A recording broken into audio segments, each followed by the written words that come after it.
Τι είναι αυτό? Ένα σπουργίτι.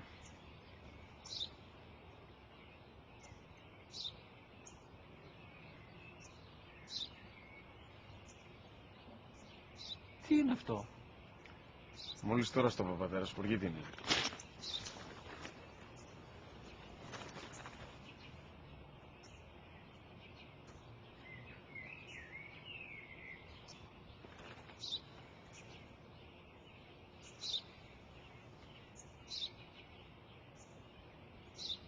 Τι είναι αυτό? Ένα σπουργίτι είναι, πατέρα. Ένα σπουργίτι. Σπου-γι-τι.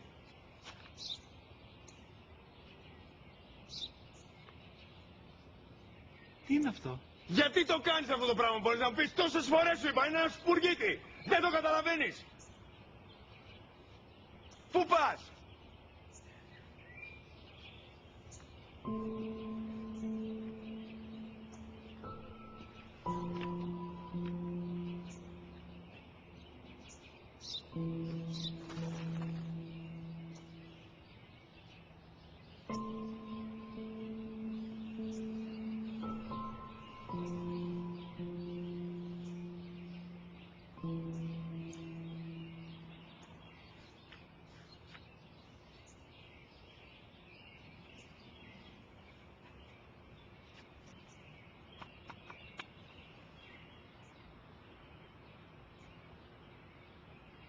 Δυνατά.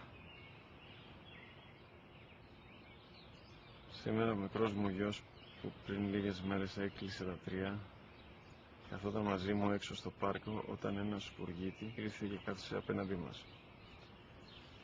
Ο γιος μου με ρώτησε 21 φορές τι ήταν αυτό και του απάντησε και τις 21 φορές ότι ήταν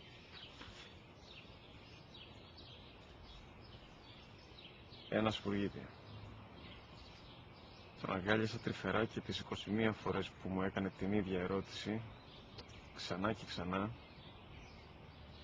χωρίς να εκνευριστώ, νιώθοντας στοργή για το αθώο μου αγοράκι.